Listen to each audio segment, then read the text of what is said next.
Hello? And welcome back to the Paper Soprano podcast. I am your host, and my name is Heidi. And, ooh, girl, today we've got a treat in store. It is in stock. It's on the shelves. It's ready for consumption.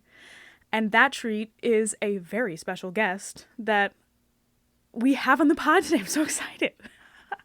So, our special guest on the podcast today is my very good friend and wonderful clarinetist, Kathryn Vetter. Kathryn, can you introduce yourself? Say hello to the people. Hello. No one can do that as well as you, Heidi, though. Oh, thank you. Hello, everyone. My name's Kathryn Vetter. As Heidi said, I mostly play clarinet. Mostly. And, I mean, why should we define ourselves with one thing, Exactly. right? No rules here. So that's like my main thing. I play clarinet. I play in two different chamber groups, Sputter Box and Oasi Trio. And I do some other freelancing around the city. And I also teach privately, and I teach a lot of early childhood classes, early childhood music classes. And I am in or about to start, hopefully, fingers crossed, my final semester of my doctorate at Stony Brook. Yes.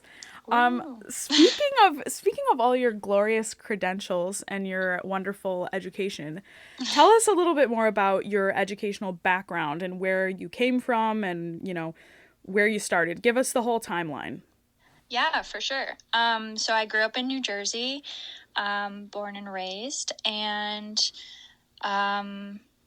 I'm now like thinking of all the negative stereotypes of New Jersey, and I just need to put it out there that like a few months ago, in the same week, New Jersey was voted the most hated state and the happiest state. Oh. So I'm just gonna say that like everyone hates us, but like we're happy about it. Yeah, wow. So you guys are like Nickelback, basically. Basically, yeah, we're doing our own thing, except Yes. I really hate that comparison, but we'll go with it. Honestly, when you first said, I'm from New Jersey, I wanted to just be, my gut reaction was to go, boo. But, I didn't. So I'll tell you in a little bit, but, I spent a lot of time outside of New Jersey after I turned 18, and the comments are so wide-ranging, but my favorite was talking to someone and saying this was an older man, and I was like, oh, I'm from New Jersey, and he was like, really? You don't sound like you're from New Jersey. And I was like, what does that even mean? Yeah, what is a New Jersey accent?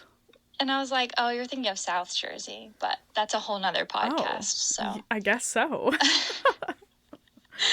Okay, so after high school, I went to Michigan State University, and I got my bachelor's degree in music education. And then I went to the University of Oklahoma, where I got two different master's degrees, one in clarinet performance and one in music theory. Oh, and then I came to Stony Brook.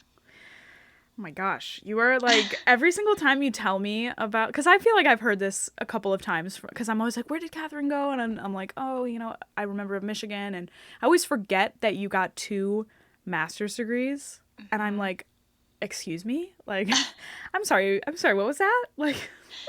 Yeah, and I do have to say, I think part of, I've always loved music theory, and I kind of knew I wanted to get a master's in music theory, but I thought I was going to do it during my doctorate. Yeah. But the professors at Oklahoma really, convinced me to do it there. Sure. But the other reason I did it was because I sort of rushed through my undergrad. I did it in 4 years when the ed degree was a 5-year program when I was there.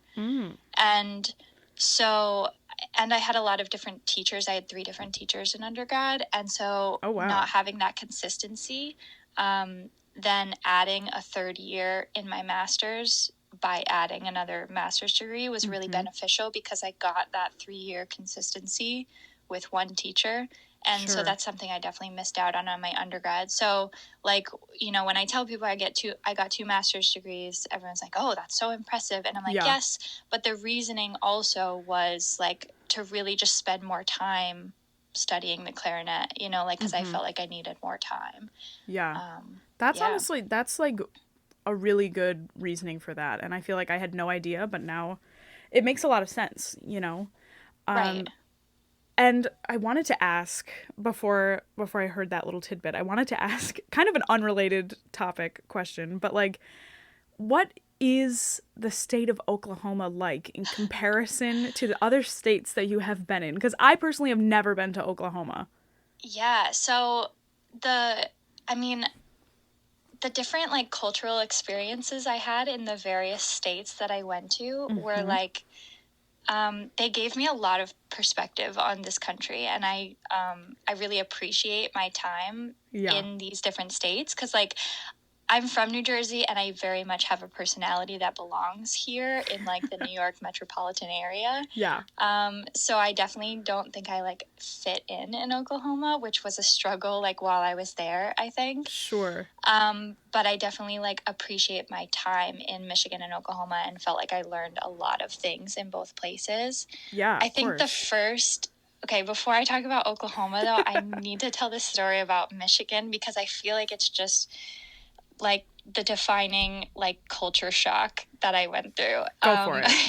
And so it was the first weekend I was in Michigan, and I moved to Michigan as an 18-year-old. I knew not a single person in that state. And I was just like, whatever, I'm going there. Yeah. So I'm there, I'm walking down the street, like the main street in the college town, with my roommate, shout out to Jess, and this man kind of comes towards us to talk to us, and what do? I keep walking. And what does my roommate from Michigan do? She stops and talks to this man, and it turns out he was just asking for directions. And I like noticed she wasn't next to me and turned around, and I was like, Jess, where? Oh. And I went back, and I just felt like just like an asshole. I was like, oh my God, I'm so sorry. Oh, you just wanted directions. Cool. But I feel like I probably would have done the same thing. Like, if somebody was just like a random man walking up to me, I would be like, yeah, no thanks. Sorry. Like, hello? Yeah, like, why are you talking to me on the street? No. Like, no. Although I will say, like, as someone, because I came from Buffalo, and Buffalo is like known to be the city of good neighbors. So, like, that's, like, their little tagline, I guess. I don't know, like, the Windy City and, like, whatever. But, so, City of Good Neighbors is Buffalo. But even still, like, and I grew up in, like, a suburb. I didn't even really grow up in the city of Buffalo. Like, even still, I feel like I would, that's, like, whoever is like, yeah, I'll just stop and talk to, you know, someone on the side of the street. They must be from the Midwest, because, like, yes, definitely. And people will like smile at you on the street, which I know sounds like really like weird. It's just weird. Yeah.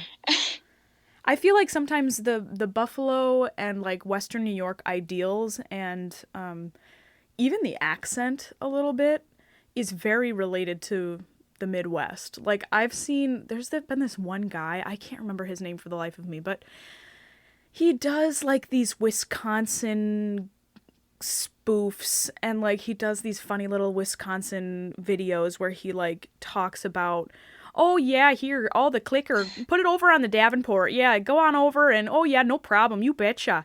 And I'm just like, yeah, I feel like I know people like that from Buffalo, like.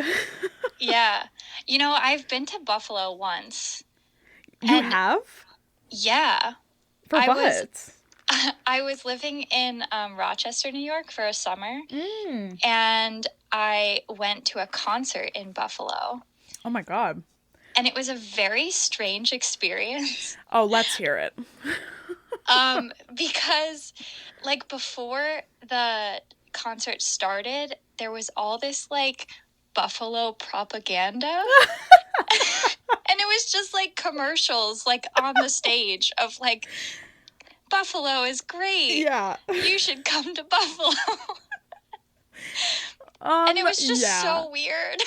Honestly, I can't figure out how to get rid of it, but I went to Buffalo for Christmas and literally, I don't know what happened, like maybe my location changed and something, but I keep getting ads on Pandora for like jobs in Buffalo, like job Oh my fairs in God. Buffalo, like come get a job right here in Buffalo. Like we want to support you. But I'm like, God, like that is a real thing. Like I feel Yeah. like all of the commercials and like even like the insurance commercials and whatever, like they're all very like very happy sounding.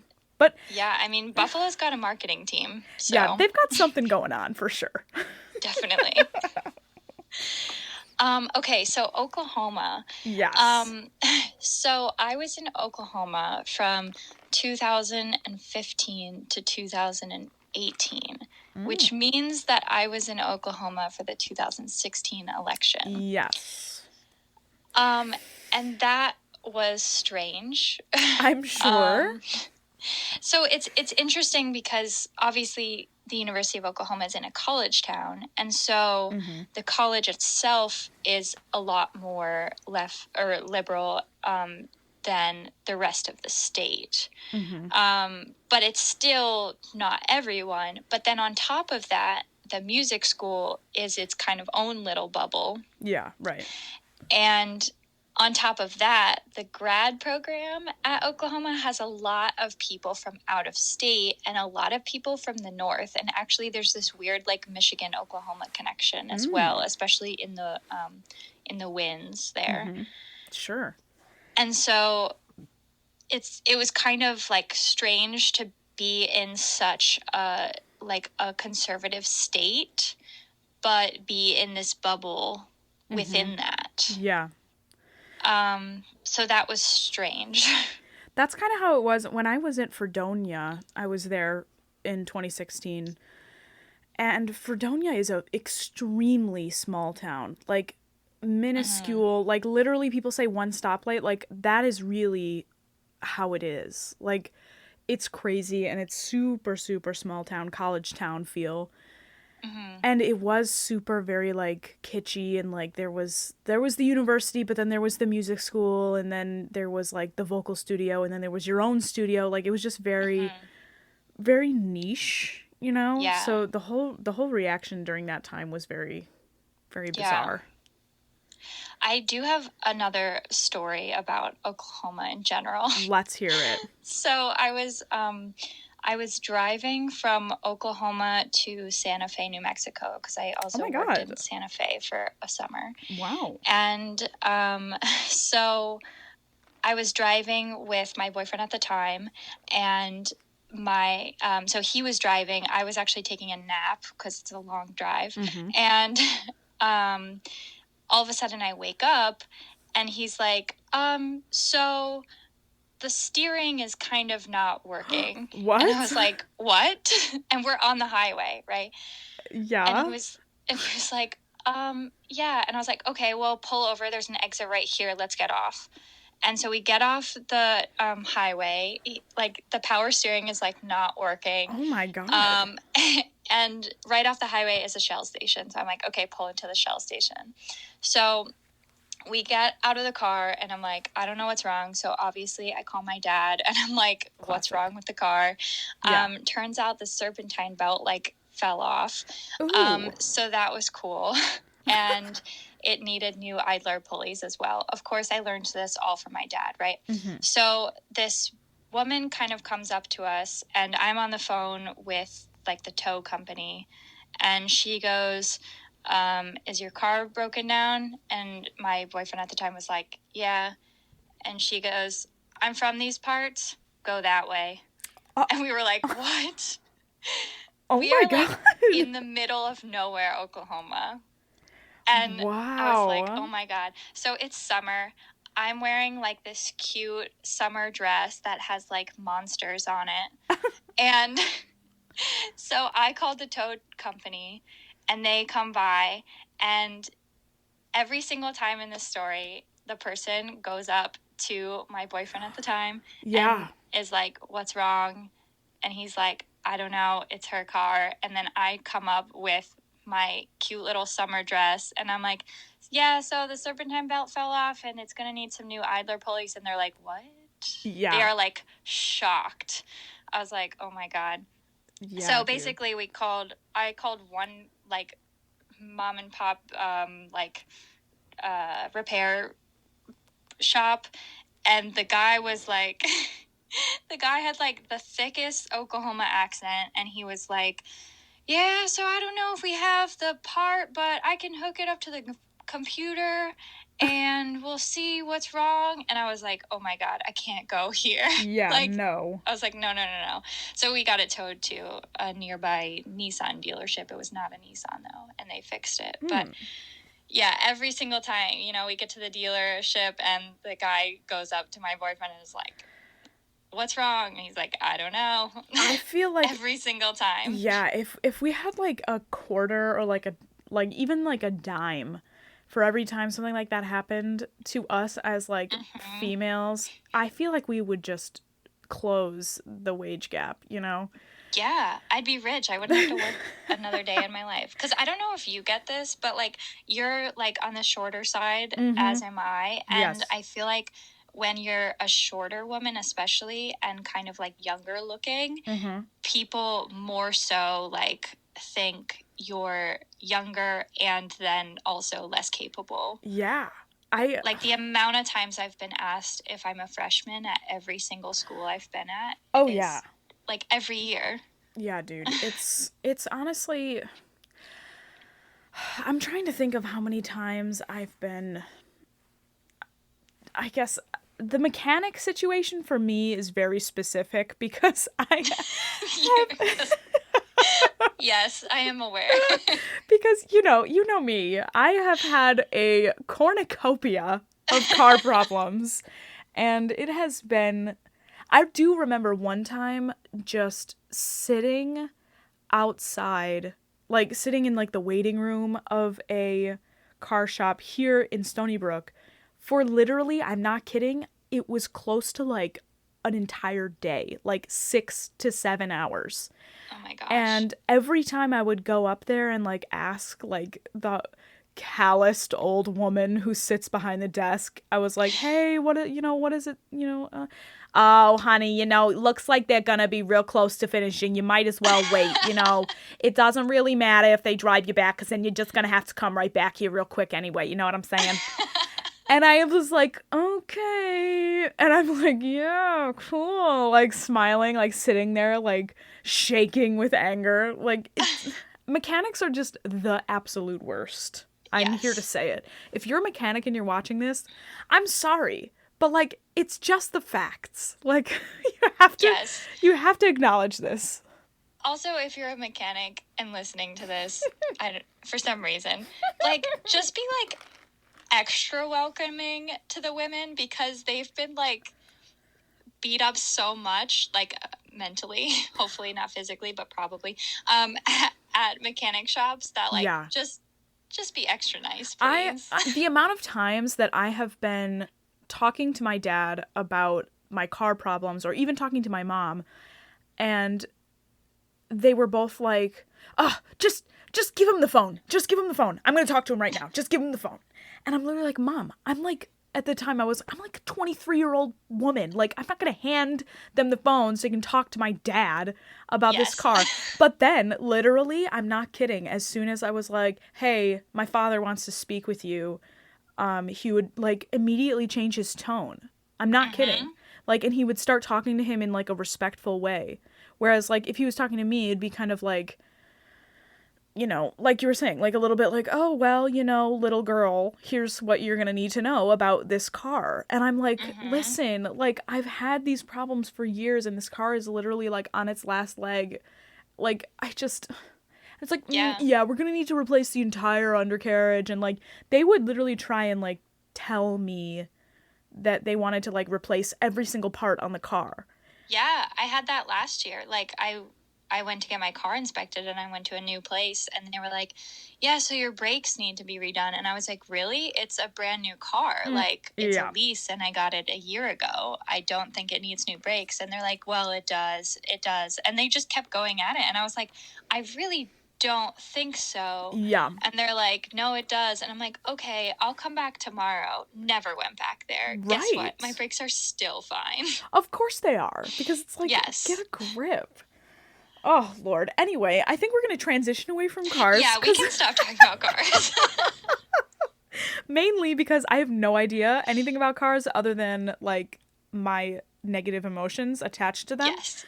So, okay, so I wanted to ask you, give me, like, your clarinet origin story. Like, let me in on how, like, little baby Kathryn started playing clarinet. Like, did you start in elementary school? Did you pick it up later? And, like, what is the deal? Okay, so,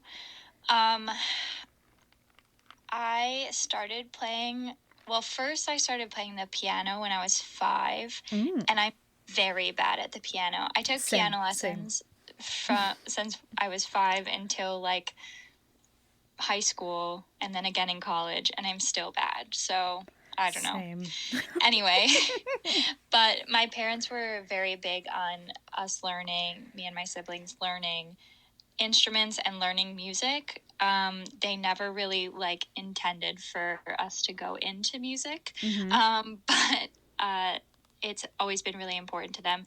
My dad is he's an engineer for his job, but he also plays clarinet and saxophone.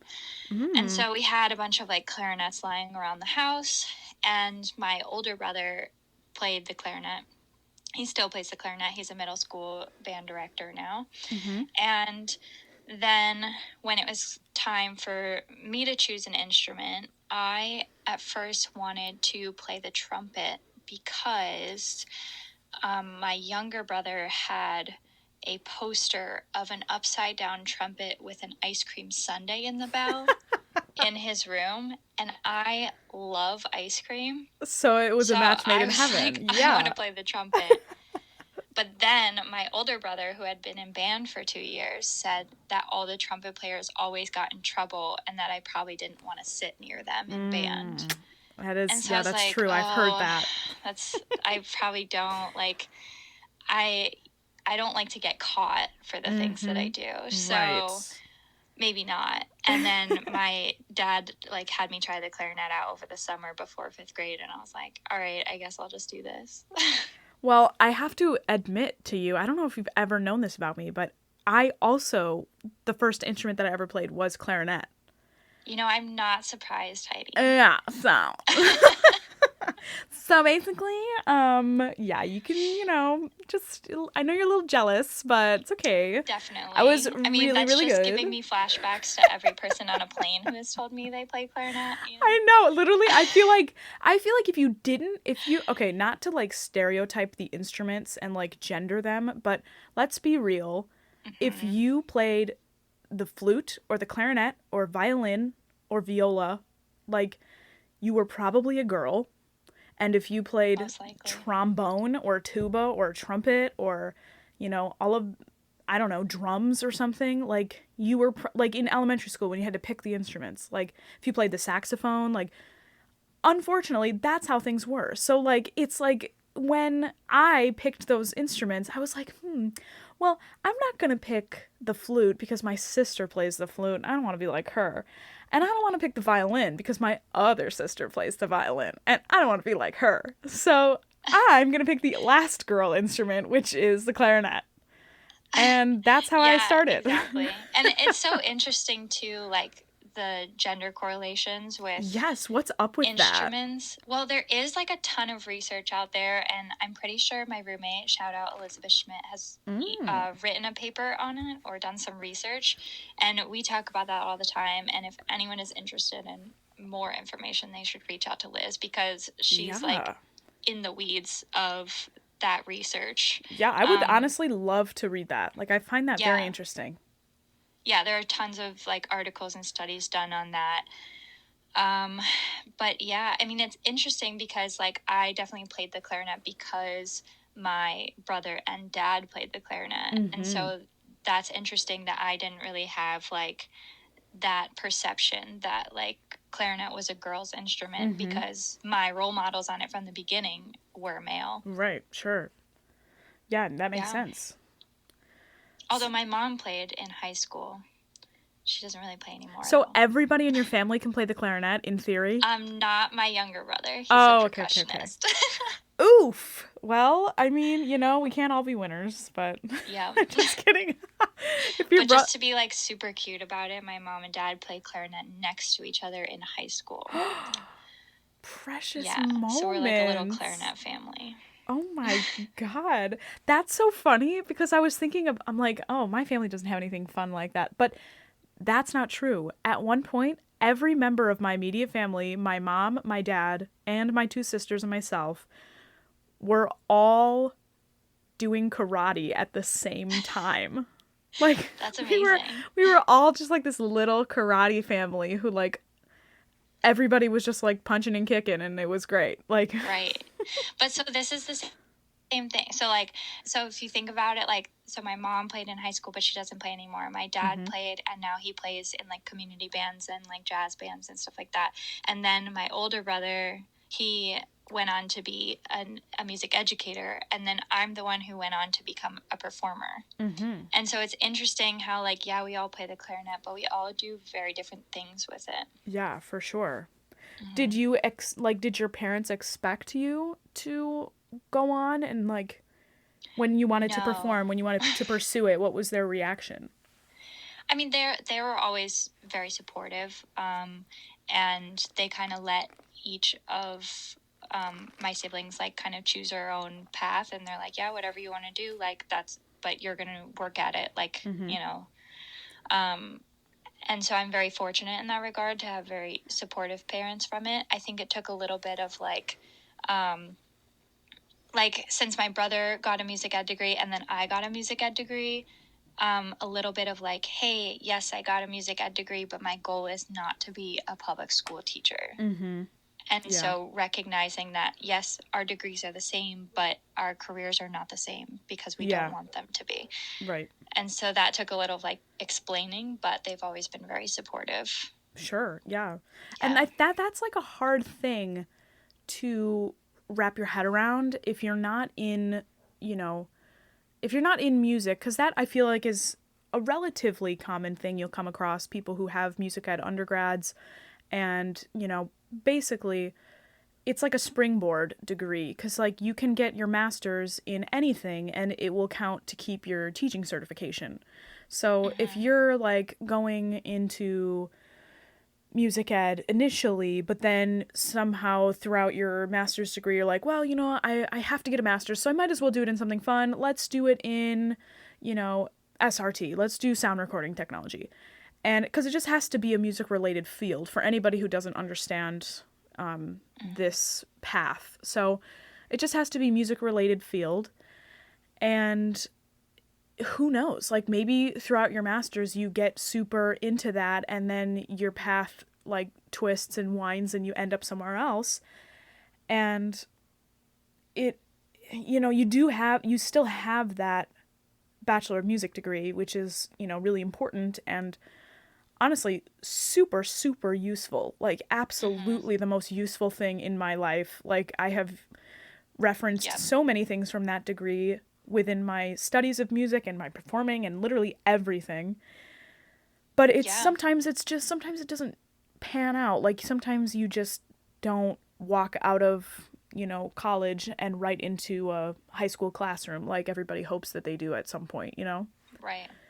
Yeah, and I think I found out like pretty quickly in my undergrad that I didn't really want to be a public school teacher, but I also still saw a great value in getting an ed degree. And I know, like, first of all, the music ed program at Michigan State is like the top. It's so good. And so, like, just what you learn in it is just amazing. And then on top of that, like, going into my master's, I got a TA right away in my master's. And I know that's because I had an ed degree. Sure, of course. And then that position, then my professor went on maternity leave my second semester of my master's. And so I filled in for her. And so then I was teaching a whole studio of clarinet majors as a first year master's student. And I never would have done that if I didn't have an ed degree. And then going forward, like, because I was an ed major, I learned how to teach early childhood music. And that's what I'm doing now in New York, as on top of performing. And then guess what? COVID hits. And what am I doing? I'm mostly teaching. Exactly. So it's having huge. that ed degree has been so important. Yeah. And you mentioned something that is the same between both of us. Early childhood was also big in Fredonia. And we both studied, for those of you who are listening who are not necessarily music savvy or music people, we studied Gordon's music learning theory specifically for childhood education, music education. And it's a really interesting tactic, I guess you could say. There's a lot of different like approaches, like Kodai, and obviously there's Gordon and there's Orff, and different kind of approaches for music learning. And I think that something that, this is going to sound very bizarre, but something that I think I really can relate to you a lot with either you're performing or you as a person, like understanding the intricacies of music learning theory and just having all the patience that you need that comes with that, and all of like the openness for like the space required for a lot of like the organic kind of conversational things that happen with, you know, really understanding solfege as a language and learning about it as a young child, and like they do at Long Island Studio of Music, how they encourage music play in really, really young kids. Like, that's super, super important in, like, music education in general. Yes. Yeah, definitely. And I feel like just learning that, I mean, the whole method and the whole theory is just like we learn music like we learn a language. And so to really study, like, not only music, and I don't want to say as a language because it doesn't claim that music is a language, we just learn it similarly, but to study music and like the syntax of music and the components that make up of music so intensely, and then to think about on top of that how we learn that, it kind of just like makes you I mean, in general, just a better like listener and like being aware of things, because especially when you teach these early childhood music classes, like your musicianship has to be so spot on. Because I mean, we've talked about this, like if you like, I've noticed if I like go a little sharp while I'm singing, or if I like slow down the tempo a little bit, the kids notice. They don't know they notice, but they notice. And they do. You will tell, like, they just lose attention. They're like, oh, you're a little sharp now, so now I'm not paying attention to you anymore. Obviously, they're not thinking that, but that is what happens. And yeah, I've noticed that a lot in just... Yeah, it's kind of like a weird connection thing. Like, it's almost like they feel awkward because they know that it's like, oh, that's not right. Or like, oh, that's a little bit not what I was expecting. It's kind of like flubbing in a conversation or saying the wrong thing, you know, because when you are saying the right thing, the conversation just flows and it's very natural, and you're able to, you know, volley back and forth, and there's space, and there's ease of transmission, those kinds of like, you know, conversational aspects that kids just, like, even today, I was walking in the building that I work in, and for some reason I was like shocked whenever you see like a young child on a college campus. It's like, oh my God, a child. But this little kid walked past me, and they were in a building that I work in, and I was working with the printer, and this little like 6-year-old must have been, just looked right at me and goes, "Do you work here?"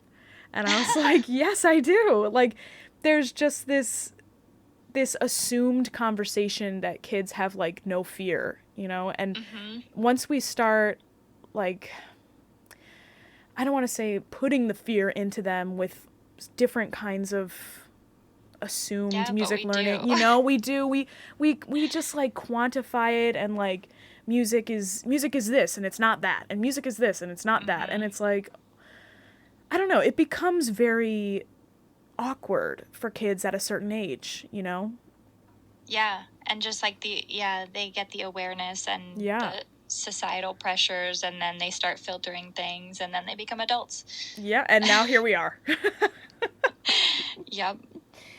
Yeah, so music learning theory is a very interesting thing to me, and I had a really spectacular, stellar teacher at Fredonia. Her name is Jill Reese, and she's just an amazing, amazing MLT scholar, really. And I always think that there's this very specific type of person in my mind who's really good at teaching music learning theory. And I'm not kidding, Kathryn. Like, you and Jill Reese would get along so well. Oh, I'm sure. And I am familiar with her name because of knowing music learning theory. Yes. And because of, like, I studied with Cynthia Taggart at Michigan State, and, like, all the MLT people across the country know each other. Yeah. Like, or at least know names of each other. It's amazing. And, like, she's the kind of person that I'm saying, like, this isn't a bad thing at all. She's very direct and very, just very, like, gives you really adequate eye contact, and really, like, you feel very supported throughout the conversation. And, like, she just never makes you feel like you're saying something stupid or whatever, but at the same time she takes no crap and hasn't, like, there are no excuses, basically. Like, well, that lines up so much with, like, MLT and what we teach, and, like, because we talk about eye contact, right? And eye contact with kids, especially nonverbal kids, is so important. Yeah. And what is their eye contact telling me, and what is my eye contact communicating to them? So paying attention to that, but then also the, like, taking nothing. Like, MLT has high expectations. Like, we have, it's a weird dynamic, because it's, like, flexible, like, everyone kind of progresses at their own pace, but at the same time it pushes you. Like, there are actual curricular things. It's not just kind of like a sing-along class. No, like, and oh my God, we're actually trying to teach you something, and so there are curricular goals, and so there are expectations that you can meet at your own time, you know? So it's like, it's a very welcoming environment, but then there's all, like, you're going to learn something from it too. For sure. And I think it's a really rigorous wake-up call for music teachers or aspiring young music teachers, because it's like, you really have to be so far beyond mediocre, it's not even funny. Like, you have to know these tunes back and forth, and you have to be able to sing in Phrygian, no question. You have to give yourself a starting pitch off of a recorder or something, or a pitch pipe or whatever, and you have to just be able to go and do it. And there's no, okay, so I'm just gonna go ahead and do it. Like, okay. Right, because, like, by second 2, you've lost your 2-year-old. Absolutely. And it's so interesting to me that this persona that I'm talking about, Jill Reese, she has this resiliency as a person where if you were to see her interact with children, if she gets nothing from them, if they don't respond, she's just so resilient and just moves right on. Or she'll wait with them if she really thinks that they're going to do something, or, you know, if she wants to give them extra time and space. Like, but it is kind of not rewarding at times, because you teaching the, like, infants. That's, like, it's a quiet class. Yeah. What's your experience with teaching children? And when we say, like, infants, like, we literally mean, like, fresh out, you know, like. Yeah, like, my youngest student was 17 days old. Oh my God, I thought you were going to say months. No. Yeah, so actually, even in the pandemic, in the fall, I taught some outdoor classes, masked, distanced. No one got COVID from it. We did everything very safely, lots of hand sanitizer. Yeah, of course. And one of the classes was entirely 4-month-olds. And wow. It was like 6 or 7 4-month-olds sitting 6 feet apart in a park. Oh my God. I'm just trying to picture it. Like, all the parents are in masks. Myself and my co-teacher, Alina Tamburini, shout out, are in clear masks, so they can at least see our mouths. Right. And yeah, just very quiet. But by, like, the things you pick up on are the eye contact, Are they sustaining eye contact with you? When do they break eye contact with you? And then also sounds. So like when, and Heidi, you know this, but when babies start to babble, a lot of times we interpret it as language, and in these classes we interpret it as music. And so instead of repeating what we think they're trying to say in language, we repeat what we think they're trying to say in music. And so it's a lot of like improvising in those classes. I was literally and just gonna say that. Speaking for them. Yes, right. But they're very cute, and the parent, I mean, especially the parents in the fall, they were just like so appreciative to have something right now during a pandemic that they could go to and bring their child to and have some sort of social interaction, even if it's from a distance. So that was really kind of a highlight, I think, of my fall. And yeah, that's I can imagine the sense of relief of just being able to like bring your child somewhere and have some kind of like just other surroundings, you know what I mean? I give so much credit, not to say that having a child is difficult and you need a break from it or whatever, but like it is difficult and sometimes you do need a break from it. And like, you know, it's anybody, I think 3 people who have just like actually given birth this year and like are going through like the first year of life with their new child. And during a pandemic, I think that's so interesting because you do get a lot of extra time with your child, which I think is really amazing and wonderful. But also like the socialization aspect, and you know, you want to share your child's first moments with people, and I think that can be a really just interesting thing. I obviously have no experience of this on this or anything, you know, but I think it's really interesting how young people, like young children, are going through this pandemic as well, you know? Right. And they're missing out on like, that socialization aspect, being around people that aren't their parents. And there will be studies done. There will be studies. There will definitely be studies. Yep. You mentioned improvisation, and I definitely agree on like the MLT side of things that improvisation is so key. But the other side of improvisation that made me think of was you have conducted a myriad of free improvisation workshops. Can you tell us a little about your experience with free improv? Yes. So I first experienced free improvisation at the Cortana Sessions for New Music back in 2018 in Cortona, Italy. And that was the first time I participated in something like that. And it was very much, okay, just bring your instrument and we're going to make up some rules to follow, and then we're going to change the rules, and we're just going to play whatever we feel like. Yeah.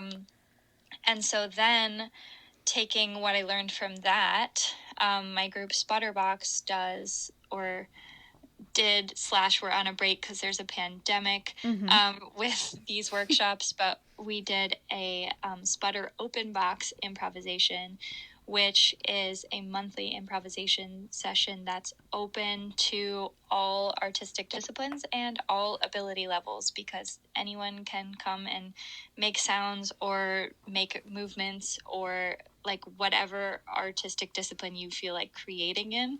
And that is the purpose of these workshops, is to not have the goal of a product at all and just to completely be focused on the process of creation rather than a specific goal in mind. So that's been very fun. And Heidi, you have been our number one fan and attendee to these open box workshops. Yes, that is the truth. If you're listening, I am documented. It's actually I have a badge. It's Facebook official. I am the number one fan of Sputterbox, so y'all can back off. Yes, but... you are also one of the top fans of Stony Brook University on Facebook, so.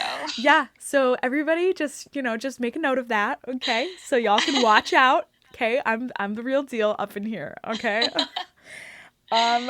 So yes, I loved those free improv sessions mainly because it's just so interesting to push the limits. And for me personally, I really enjoy singing jazz. I also love singing Baroque, in which, improvisation is encouraged. You wouldn't think about it as much in Baroque, but it is. And, ornamenting and really trying to push the limits as far as you can within your own comfort zone. And for Baroque and jazz, it's more stylized and, there's more parameters, obviously. But for free improv, it's kind of insane because there really are no limits except for the ones that you put on yourself, when you are in the moment of creating and you're like, oh, well, maybe I shouldn't do that because, so-and-so just did this, or, I was thinking of doing this, but now I forgot because somebody just did something big and now I have to say something about that, And yeah, it's kind of intimidating for sure. And sometimes you don't know where to start. Like, that was the biggest thing for me. It's hard to know what to begin with. Like, the thoughts as they continue within a sentence is usually, easier to come by. But the first word of a sentence is like a little bit awkward and everything always starts kind of quiet with like free improv, I feel like. That's so interesting though that you say that, because I feel like I'm almost the opposite. I feel like I have more like initial ideas and maybe like a second development of the idea, but then as I go on, I'm like, okay, what do I do now? Sure, yeah. And sort of connecting those different ideas is more where like I want to improve in improv. Sure. So that's interesting. So maybe I'll come up with some ideas and you can develop them. Yeah, for sure. We'll be a little team. Yes, there we go. What's your like, what do you perceive as one of the biggest misconceptions of both free improv and I guess just in general what people would label as kind of like far out contemporary music, which I guess some people would also put under the umbrella of free improv? I mean, I guess a lot of times it just feels like weird. And I mean, but that's something that I think some contemporary musicians will say too, is like, oh, I play weird music. Yeah. Yeah, I guess that's kind of like where the misconception is like sometimes weird just for the sake of being weird. Sure. But I don't know. I think it's more like experimenting. We were talking in one of our studio classes, and it was kind of like talking about the difference between learning like old music, and by old music in clarinet world, I mean classical and romantic. And so learning like a standard piece versus learning a new piece and kind of the different joys we get from that. And what I had said was that, like, because some people said, well, I like playing contemporary music, but there's something so nice about playing something standard that, like, I kind of know how it goes and I can kind of dive into the details of it, and there's a joy in that. And I said, I can understand that as well, but when I play contemporary music and when I'm kind of like playing a whole bunch of different music that sometimes hasn't been played before, I think a lot of times people don't think contemporary music is good, but the way I look at it is like those standard pieces have lasted the test of time, whereas these contemporary pieces were just created. And so, yeah, sometimes you're going to play a piece that's not good. Sure. But I try not to make any judgments on pieces before I've performed it at least once, maybe even 2 or 3 or 4 or 5 times, because it changes over time.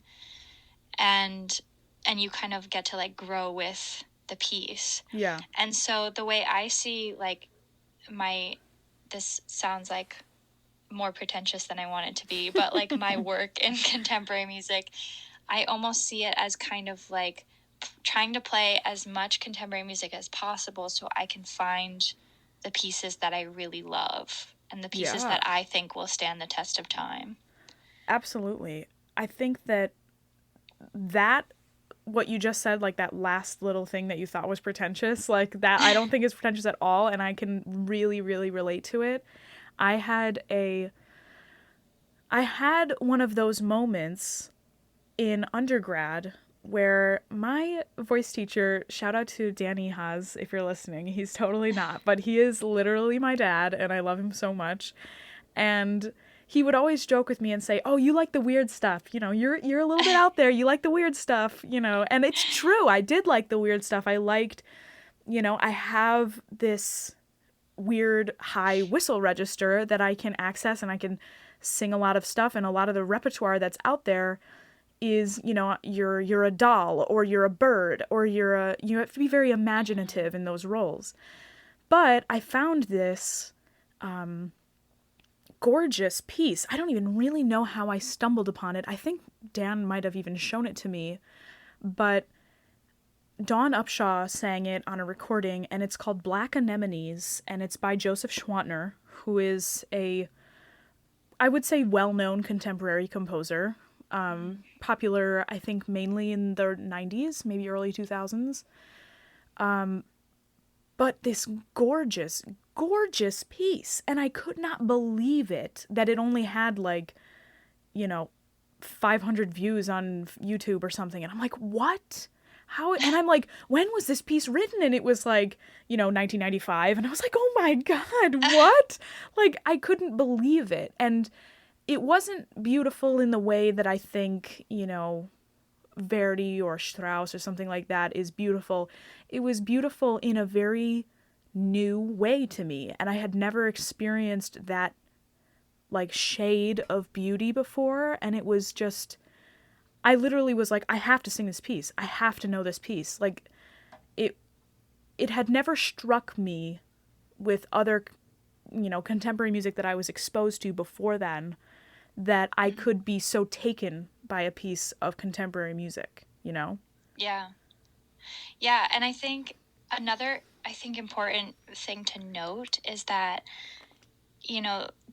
this is like what excites me about music and about contemporary music is thinking oh, I'm finding these pieces, I'm performing these pieces so that, and recording these pieces so other people can hear that. Mm-hmm. But then just acknowledging okay, so who are the deciders? Who is deciding what pieces are going to stand the test of time, right? And so acknowledging that, there was really great music composed back in the day, whatever that is to you, that is now lost because of different factors, including racism, sexism, all of the above, right, that have excluded some really great pieces from standing, quote, the test of time. So I don't want to just totally leave it up to this abstract notion of time, but really who are the people deciding? And right now that's us, that's you and me, Heidi, that's everyone else in our age group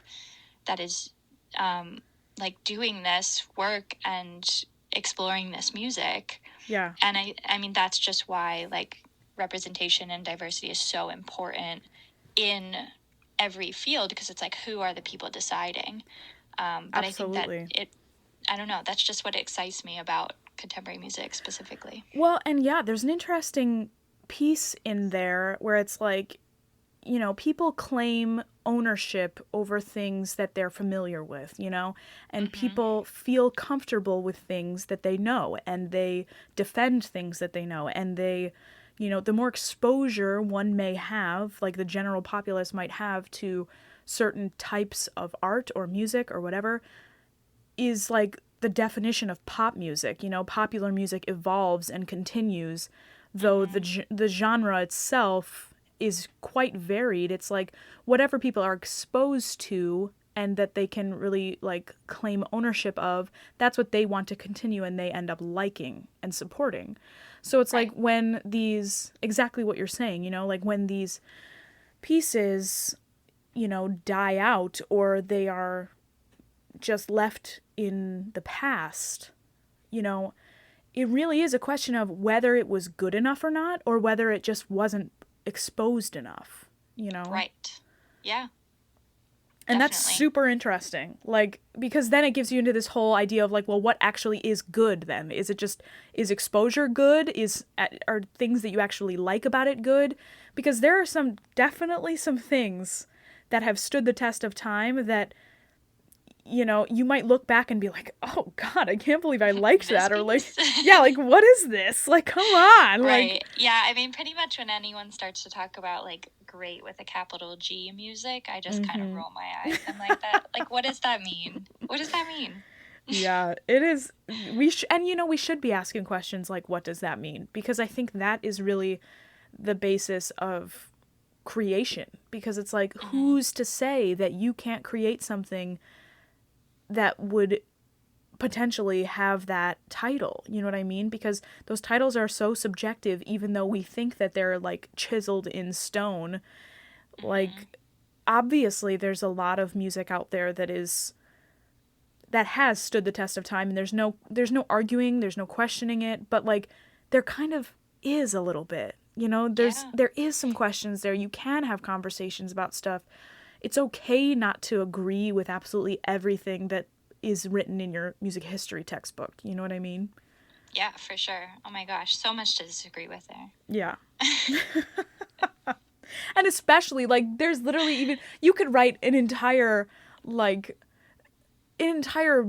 an entire textbook on just like why things didn't rise to the top because they were written by women, or why things didn't rise to the top because they were, you know, not even written down. Like, right. You know, like they're just, what if it was in a free improv, you know, that happened in the year 2020, and then, you know, 1,000 years later, if we make it that far, you know, they're not, those things aren't written down. But, you know, maybe in the future, who knows? Maybe like standard music notation will become obsolete, and all we will have is like sine waves, and you know, like that's how people will have music in the future. Who knows? They'll just read graphs and stuff and be like, oh yes, of course.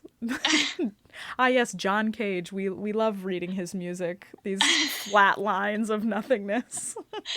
Yes, I mean, if this pandemic lasts forever, everything will just be electronic. So. Yeah. So might as well just be sine waves. Yeah, exactly. Oh Lord. Okay. I want you to, because we're coming up on 1 hour here, so I want you to plug your things if you want to, of course, no pressure, but like plug your 2 ensembles that you're in and whatever else you might want to promote to the people, and anything that Kathryn's about to say I'm going to include in the description below, so check that out below if you're interested. And I don't even know what that's going to be yet right now because she hasn't said any of it. Okay, go, Kathryn. All right, so here's where I shamelessly promote everything. So my personal / professional website is kathrynvetter.com. That's KATHRYN, and I guess it'll be in the description anyway. It will, yeah, so you'll have to find out and, the rest. Vetter, like better, but with a V. And you can find me on Instagram and Twitter at cat_vet. I believe on Twitter it's 2 underscores or something, but anyway. So you can find me there, and then you can find my group Sputter Box at Sputter Box on Instagram, and at Sputter Box Trio on Twitter, and Sputter Box on Facebook. And you can find my other trio, Oasi Trio, at Oasi Trio on, I believe, all platforms. That's our handle. And Sputter Box and Oasi also have websites, sputterbox.com and oasitrio.com. And if you by any chance are listening and you have young children, 0 to 5, actually 0 to 7 years, and you live anywhere in the United States, we are doing a online class, and we have a free trial next Wednesday. So you can hit me up for that Zoom link. I know online early childhood music sounds so weird, but we taught one and I'm saying we, my co-teacher Alina and I taught a 10-week session in the fall, and the kids who were in it like grew so much, and did learn stuff. So it is still valuable, even though it's on Zoom. And it's open to anyone because your location doesn't matter. So hit me up for that. So that's just so we can describe a little bit of that. So that's a free trial. And what's the organization that you are coming from here? So that class is run through the Long Island Studio of Music. And it's a free trial class on Wednesday, January 13th. Perfect. Yeah. Sorry to interrupt you. I was like... No, it's all good. If you live in the New York City, Long Island area, we do outside classes right now in person, but not right now because it's January. So you can look out for that when the weather gets warmer. Yeah, I think that's all I have to promote right now. That's a good chunk of things, dude. You should be proud. Yeah. I feel like every time I reference you or whatever, like speak about you in conversation, I'm always like, that Kathryn is just like, she's just a beast. She's just a tiger person. Like, she's just amazing in every front. And like, I was writing down the things that you were mentioning just now, and literally my hand is cramping. Like... Okay, so that's like one thing I did want to mention on here. So like your podcast is all about like imposter syndrome and talking about like different mental health things with music and how we all kind of feel like frauds. Yeah. And I just want to acknowledge that like I get that a lot because I do so many different things, and I think it's just because I have a lot of different interests in music. And I do a lot of things. I just keep working, right? But that doesn't mean that it's all like easy. Yeah. And it all just, and I think that's important not to just acknowledge for myself, but like everyone. And just like in this age of social media where everything is just a highlight reel and it's very curated. And like, I'm a social media person. I know what's going to work on social media, right? Yeah. I purposely post things that I know are going to draw attention to them, right? Yeah. And I think we all do that on various subconscious and conscious levels. And so just acknowledging that like everything you're seeing is only like a part of the story, a very thin part of the story for every single person. And so I think it's really easy to like compare ourselves and feel down about ourselves because of what other people are achieving, and not in like a negative way, like we don't wish ill on other people. And like we're happy for their accomplishments, but then you kind of always look back at yourself and you're like, okay, well, like, why didn't I get that? What am I doing that I'm not getting that? You know? And so just acknowledging that like everyone's just faking it, you know? Yeah, that's really it. And unfortunately, like, being in a pandemic has really forced me specifically to just acknowledge that. And I struggle with it absolutely every single day. Like, there is no question in my mind that, like, I was talking to a perfect stranger yesterday at work, and she asked me what I do, and I said I'm an opera singer, and that is an accurate description of what I do in general for like someone who doesn't, understand. But every single time, I don't know what, and I'm doing it right now. I have this need to qualify, my career and my choices, and I'm an opera singer. Well, basically, so here's what it is. Like, I am a voice performance major, and I got my master's here, and I'm starting my doctorate, and I got an undergrad and bachelor in music education, and, I feel this urge to just explain myself constantly, and I know that comes from a place of, people are going to judge me or whatever, and this person who I was speaking to, she kind of just didn't acknowledge all the things that I said about that and was like, wow, that is so amazing. And in my head, I was like, oh, yeah, I guess it's like kind of cool. Like, I don't know. And she was like, I can't, like, that is just God's gift. Oh my God. And I'm just like, yeah, but like, I also am terrible. So like, it's so hard because people see you in, you're trying to achieve things, and you're following your dreams or whatever, and it's frustrating because you want to just explain to them how you feel all the time, because it's like, yes, I am doing these things and I am working really hard and putting my best face out there. But at the same time, I feel like a lot of musicians are putting their best face out there. And, sometimes you're like the token musician in your family, and it's like you get all of the hype from your family, and then you feel like when you get out into the world, your family doesn't know what you're talking about, and like, oh my God, my family says I'm this, my friends say I'm this, but like in the real world, those people aren't my friends. They want to tear me down. Like this, everybody wants to tell me I suck because I do. Like, and you just spiral. It's horrible. Yeah, definitely. I mean, I would, like, every time I told someone, like, on a plane that I was a musician, they were always like, oh my gosh, that's so fun. Mm-hmm. And I was like, well, sometimes. Yeah, because sometimes it is, but... Right, but sometimes it's not. Yeah. And sometimes it's really hard work. But I think that kind of put a perspective on, like you could say that about every job, Yeah. We have, like, different perceptions about different people's careers and stuff, but unless you're actually in it, you don't really know what goes into it. Yeah. And so just acknowledging that, like, we don't know the whole story. Like mechanics, if you're still listening. Mechanics, Full circle here. If you guys are still listening out there, you mechanics, all of you guys out there who are mechanics, just know that we understand that we don't get it, okay? But that doesn't mean you can be mean to us. Exactly. I still need my car fixed. Please don't. Or not fixed if it doesn't need to be fixed. Please do not charge me $1,000 for something that I don't need. Thank you. Exactly. Oh my God. Yes. All right. Well, I think we're going to wrap it up here, my friend. It has been such an amazing chat, and thank you so much for being a guest on this glorious podcast that we have here. Thank you so much for having me, and thank you for putting out an episode every day. Like, this is amazing. My pleasure. Seriously, I feel like it's kind of been like a little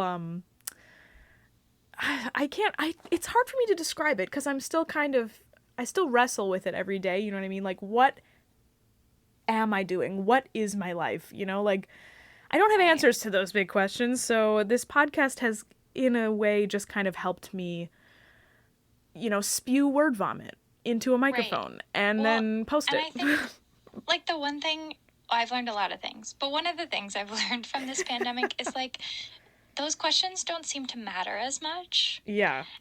And, like, we're just kind of living, and that's okay. And so, like, when people, I'm, like, gonna graduate, apparently, and people are like, oh, what are you doing next? And I'm like, I don't know. I'm just gonna keep doing what I'm doing, except not be in school. Yeah. And I'm just gonna live my life. Yeah, man. That's what I'm gonna do. Yeah, that's the name of the game. And you're gonna fake it till you make it, because that is also the name of the game. Exactly. That's what everyone is doing. So just keep doing it. And even, honestly, when you do make it, I know a lot of what I would consider extremely established professional singers and musicians who feel like they haven't even made it. So maybe we should adapt it, and it shouldn't be fake it till you make it. Just fake it and keep faking it. Yeah. And acknowledge that maybe faking it is the answer. Like, that's it. You're already doing that. That means you're an opera singer, Heidi. We've cracked the case. It's amazing. If you're faking it as an opera singer, you are an opera singer. Yes. Oh, God, really? You know what? So whatever you want to do out there, you listener, if you think that you are doing something and you're not necessarily the best at it, or you're just starting out, or you feel like you've been in a place for a while and you still feel like, yeah, but I'm not that good. There's people who are better than me, or, there are people who are older than me or more experienced. You just got to live your life, dude. Keep on doing the things that you're doing, and don't let that weird, strange voice inside your head tell you that you are not doing the right thing, or maybe you should change career paths because of, your insecurities. If you really wanted to change, go ahead and do it. I don't care. But like, yeah. like if you're saying, oh, I'm not good enough at this, I need to change. but in your heart, you're like, oh yeah, I actually really do love this, and I feel like I need to continue. Don't let societal pressures tell you how to turn on the path, you know? Yeah. So I guess that's the moral of the story for you today. So take that with a little grain of salt. And yeah, all right. Kathryn, thank you so much for being here. Thank you, Heidi. Of course. And all of you listening, all you people out there, I'm looking at you, mechanics. I want you guys to, if you feel so inclined, like this podcast, comment on it. Let me know if you're a mechanic and you're listening, and subscribe to the podcast. And, you know, just keep on living your life, you know? I hope you have a wonderful morning, afternoon, evening, or night, whenever you happen to be listening to this. And this is actually being recorded on January 7th, and we have not acknowledged this, but I hope that everyone is mentally recovering from the problematic things that have happened at the Capitol building yesterday. I know a lot of people are still adjusting to that, and it's going to take a long time because it is a day that will live forever in infamy, similar to a lot of other national crises that have happened. And that being said, I also just want to put my little go for it. Political plug that if you want more insight on a potential leftist political view, you can look at all my liked tweets from yesterday. And if you want to chat about that more, I have a lot of opinions. But yeah. Yeah, for sure. If you follow Kathryn on Instagram, it will be the best political move you've ever made. Like, there you go. Just on social media, like, if you want to know more things, go follow Kathryn, because she is educated. Let me tell you, like, for real, it's. Thank you. You're still welcome. Working, still hoping, getting all my friends on board. Yes, of course. And yeah, so come join my corner. We honestly, yes, we all are there. We're ready. Yes. And I hope that everybody listening is either recovering from that or will soon. I know it's difficult mentally to watch the news for hours and hours per day, and then also have to keep following up on the repercussions of these events. And yeah, on that very happy note, I hope you all have a great time living your lives. And thank you again, Kathryn, for being with us today on the podcast. This has been another installment of the Paper Soprano podcast. I am your host, and my name is Heidi, and I will talk to you all tomorrow. And I never know how to end these podcasts, so love you, mean it. Bye.